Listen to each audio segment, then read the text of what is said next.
Please tune to Channel 15 for further details. Happens next. Hello. Just plain. Looks like they're going to do it again. Rodney Wright. Great job to get the first down. Tom.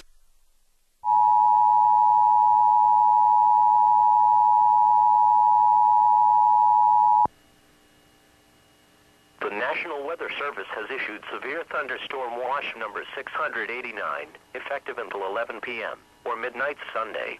This watch includes the following counties in Illinois: Edwards, Wabash, and White, and the following counties in Indiana: Du Bois, Gibson, Perry, Pike, Posey, Spencer, Vanderburgh, and Warwick, and the following counties in Kentucky: Henderson and Union.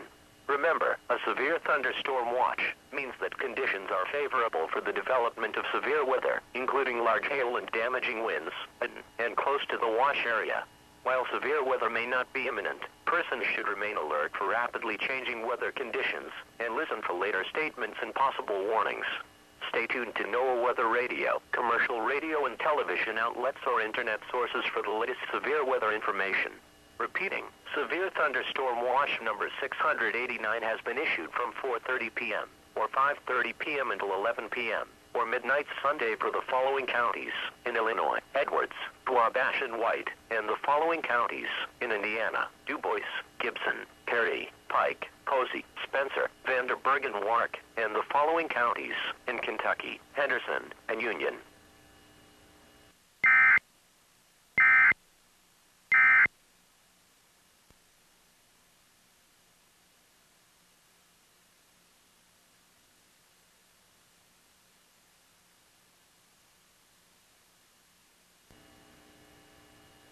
The National Weather Service has issued severe thunderstorm watch number 689, effective until 11 p.m. or midnight Sunday. This watch includes the following counties in Illinois: Edwards, University, Tuna London Broad.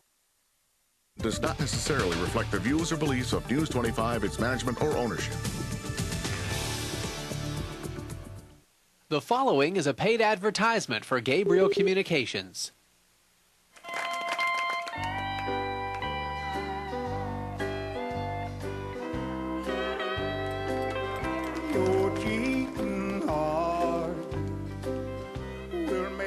Are you a fan of real country music? You know what kind I'm talking about. Music that still sounds like country music. I'm rolling my sweet baby's arm. I'm rolling my sweet baby's arm. I lay around the shack till the bell train comes back and rolling. Well, if you're a real country music fan, then you're gonna love this next half hour. Hi, I'm Larry Black, the producer of the brand new 10-volume video series, Country's Family Reunion Nashville. Over the next 30 minutes, I'm going to give you a... Well, he accepted the apology because he knows it was sincere. Coming from Northern California of late, that water now is limited because of decisions to try to protect endangered species in the Delta. So there's a greater need to develop local waters and to reduce our dependence on these imported water supplies. In a manner of speaking, steps toward a more self-reliant water supply can be found nourishing Californians' own back and front yards. In terms of the water that is used once and sent off, approximate 500 million gallons a day that just goes back out into the ocean after one use of it. And more thirsty lawns and people are coming. Faced with providing water for a projected 200 to 500,000 more residents by the year 2030, LA Mayor Antonio Villaraigosa and the Department of Water and Power have gone on the offensive, presenting a $1 billion water conservation battle plan to meet the city's growing needs. And a key weapon in the water-saving arsenal is an interesting and somewhat controversial proposal to recycle wastewater. As one can imagine, the toilet-to-tap notion raised eyebrows and a few red flags with Los Angeles residents. Really gross. Yeah, not healthy at all. Yeah. Sewage is not friendly. There's definite reports of estrogen and antidepressants within the water that they can't filter out.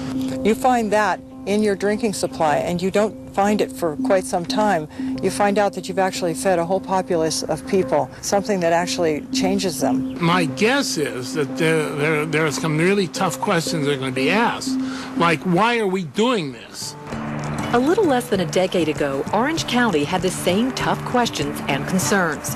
In the late 90s, the Water Department first informed residents of the plan to build the $481 million groundwater replenishment system, a plant that would pipe up to 70 million drinkable gallons of treated sewage water into 500,000 residences.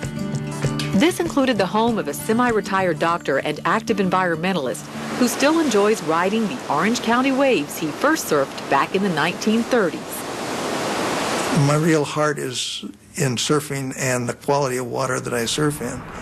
But when they started telling me early on about the GWRS project, suddenly it became very related to me and my family because we were going to be drinking that water. The doctor's background in internal medicine also had him deeply worried about viruses surviving the proposed water treatments.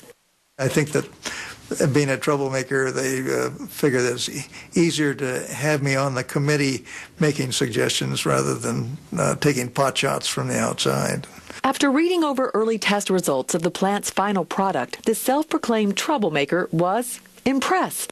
When they show me the scientific data and the removal rates, that made a believer out of me. What won Dr. Skinner over was the facility's state-of-the-art three-step process to water treatment. The first process is a filtration process. So what we do is we lower microfiltration